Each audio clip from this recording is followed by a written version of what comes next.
A historic strength surge in the Caribbean. Hurricane Erin made meteorological history over the weekend, exploding from a Category 1 to a Category 5 storm in a matter of hours. An exceptionally rare and spectacular intensification. At its peak, Erin exhibited sustained winds of 160 miles per hour, earning the label catastrophic. Caribbean impacts. Flooding, wind, and outages. Although direct landfalls were avoided, Erin lashed the Caribbean with dangerous conditions.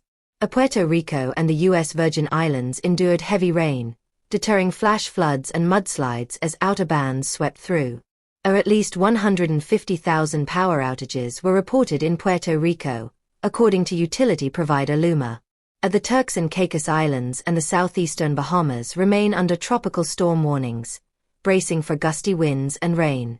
In Cabo Verde, Erin's precursor storm caused devastating flash flooding, resulting in 9 confirmed deaths, and leaving 1,500 people displaced.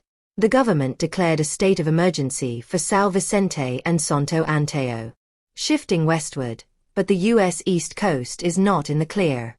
Forecasters expect Erin to remain off the U.S. mainland, moving northwest and eventually curving north, passing between the East Coast and Bermuda. However, that trajectory doesn't mean safety. Dangerous beach hazards, including high surf and deadly rip currents, are projected along the East Coast from Florida to New England. In North Carolina, Dare County declared a state of emergency and issued evacuation orders for Hatteras Island, given the expected coastal threats. The National Weather Service has posted high surf advisories and coastal flood watches for sections of the Outer Banks, with waves forecasted between 10 and 15 feet. Forecast and scientific insight. Erin currently sits at Category 3, with sustained winds around 125 miles per hour.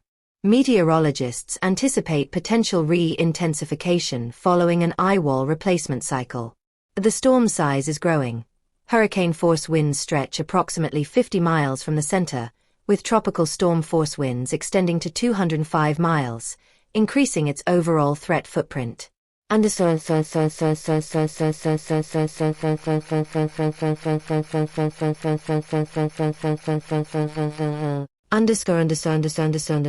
Why Erin matters, and what to watch. As the first major hurricane, Category 3 or stronger, of the 2025 Atlantic season, Erin marks the peak of a season already showing above-average activity, consistent with long-range forecasts predicting heightened storm frequency and intensity. Erin's rapid intensification underscores how warm sea surface temperatures and favorable atmospheric conditions can trigger explosive storm growth, a situation amplified by a warming climate.